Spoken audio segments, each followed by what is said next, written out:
በህይወት እንድትጨምር አንደኛ ትኩረት ላይ ተልኳልክ፣ ሁለት ከሰው ተጠበቅ፣ ሶስት ገዢ ቦታ ያዝ። ገዢ ስለ ገዢ ቦታ ነግራቸዋለሁ። እኔን ትምህርት የዛሬ 5 ዓመት አውቄው ቢሆን አሁን ከሆንኩት 20 እጥፍ ጨምር ነበር። በእውነት ነው የምላችሁ። አልገባኝም ነበር ስለ ገዢ ቦታ አላውቅም።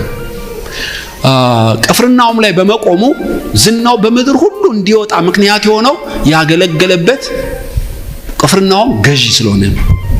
መርከበኛ ይዞት ይሄዳል፣ ነጋዴ ይዞት ይሄዳል፣ ወታደር ይዞት ይሄዳል። የኢየሱስን ንግግር የሚሰሙበት ገዢ ቦታ ነው የቆመው ነው የምላችሁ። መብራት አብርቶ እንቅብ ውስጥ የሚያስቀምጠው የለም። ሁሉ እንዲያዩት መቅረዝ ላይ ያኖረዋል። ማብራት ሳይሆን ያኖርከው የት ጋር ነው ነው ጥያቄው። እኔ 2 ዓመት አንድ ሀገር ኖሬ ነበር እና አታምኑ በሳምንት 3 ቀን እንደዚህ እንደ ቁራ 2 ዓመት ነው የጮኩት። ገንዘብ አላቸው፣ ዕውቀት አላቸው፣ ግን 2 ዓመት አንድም ስብከቴን የቀረጸ የለም። ዛሬ እንኳን ይቀረጻለሁ እዚህ። በኋላ አንድ ቦታ ለስብሰባ ሄጄ ድንገት አገልጋዩ ሲቀር አስተምረን ሲሉኝ 30 ደቂቃ አስተማርኩ። ትምህርቱን ስለወደደው ኮሪደር ላይ ቀረጸኝ። አንዱ ቀረጸኝ፣ ኤዲት አድርጎ ክላውድ ላይ ያስቀምጠኝ በዩቲዩብ ማለት ነው። 2 ዓመት ሙሉ ተናግሬ ያልበዛውት በ30 ደቂቃ ዓለም ሁሉ ባንዴ ሰማው። ከደቡብ አፍሪካ ደወሉልኝ፣ ከዛም ደወሉልኝ። እንዴ ባነንኩ ማለት ነው። እስከ ዛሬ ሕያው ሆና ሰማይ ላይ ተቀምጣለች መልእክቴ።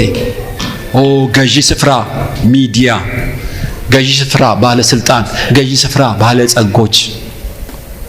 ይሄ ዕውቀት በእውነት አልነበረኝም። በአጭር ጊዜ እንዲበዛና እንዲባዛ የቆምኩበት ቦታ ምንድነው? ስለ ቴክኖሎጂ ዕውቀት አልነበረኝም።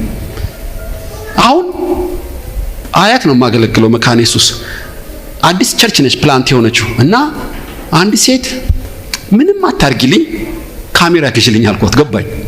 ካሜራ ቀላል እኮ ነው፣ ምን ይጠቅማል አለችኝ። የሚጠቅመውን እኔ ነኝ የማውቀው። ገዛች፣ ለቤተ ክርስቲያን ሰጠች። ወጣቶች መጡ፣ እያንዳንዷን ስብከቴን እየቀረጹ ክላውድ ላይ ቁጭ አደረጉኝ። ገዢ ቦታ እንደ ንስር ከፍ ባለ ቦታ ተቀምጣ የምትነጥቀውን ትመለከታለች። እና በአጭር ጊዜ ስንት ሺህ አሁን ንገሩኝ ስላቸው ከ1 ሚሊዮን በላይ ሰዎች ስብከትን አይተዋል አሉ። 1 ሚሊዮን አታምኑ። ለምን? የቆምኩት ገዢ ቦታ ላይ ነው። አሁን እዚህ በመምጣቴ ደስ ያለኝ ከ15-20 ደቂቃ በኋላ እኮ ነው እሄዳለሁ፣ እናንተም ትሄዳላችሁ። የተቀረጽኩት መልእክት ግን 24 ሰዓት በዓለም ሁሉ ያየኛል። አውሮፕላን እየነዳ ያየኛል፣ መርከብ እየነዳ ያየኛል፣ አረብ ሀገር ወጥ እየሰራች ያየኛል። በዩቲዩብ ከተለቀቀ አስገራሚ ቴክኖሎጂ አታሙ።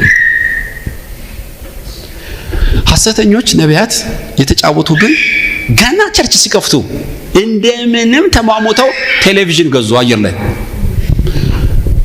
ዳመና ላይ ተቀመጠ። እኔ ጠመንጃ ይዤ መሬት ነኝ፣ እሱ በሚሳኤል አርከፈከፈብኛ። እንዴት ይችላል? አንዷን ምስል ቀርጾ ቅባት ቀብቶ አሻሽሎ ቁጭ አረጋት። ሰዎች የሚያዩት የተለቀቀውን ነው። እኛ ያለነው የት ነው? መሬት ነን። መትረየስ ይዘ ጀት ከሚያበርጋ እንዴት መዋጋት ይችላል? ከላይ ከዳመና ዘነቡብን እኮ ነው የሚላችሁ።